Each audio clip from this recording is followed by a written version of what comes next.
Hi, this is Peter Weiss, and this is my elevator FSM circuit for extra grade. And what I have set up right now on Logism is I have an input for the requested floor, which of course we'll get from push buttons that'll store in registers, but I just have that as a pin that I can change right now. The input for the current floor, which will come from the feedback from the elevator itself, but I also have that as just a pin that I can change right now. And then of course the clock input and this reset, which I need to just start the simulation.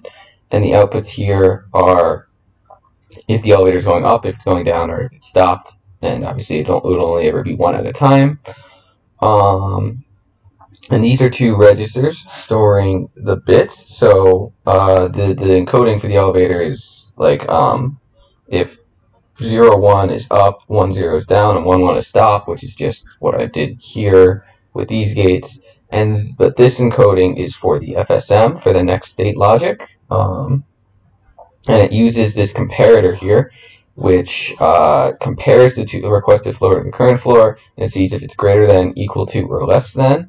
If the requested floor is greater than, of course, the elevator will go up. If the requested floor is less than, the elevator will go down. And if they're equal, the elevator will be stopped.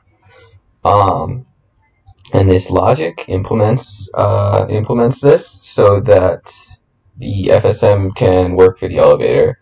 This obviously isn't the whole circuit. This is just the FSM. You would have to do a lot of other work to get this current floor and requested floor, these signals here. But once you have these signals, this is how you can get the output signals to tell the elevator to go up, down, or stop.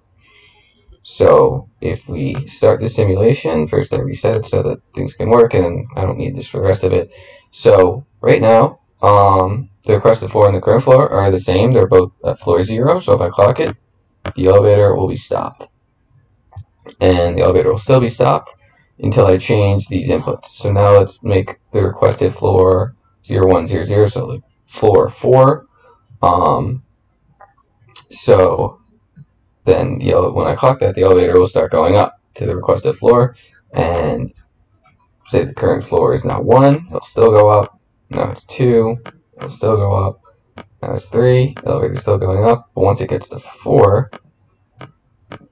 the elevator will stop because it's at the current floor. And I can change the requested floor to be even higher, and now it'll go up until it gets to the current floor.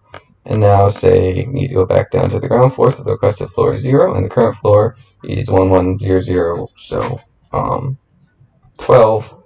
The elevator will now go down. And we can decrease the current floor, it'll still go down until it gets to 0.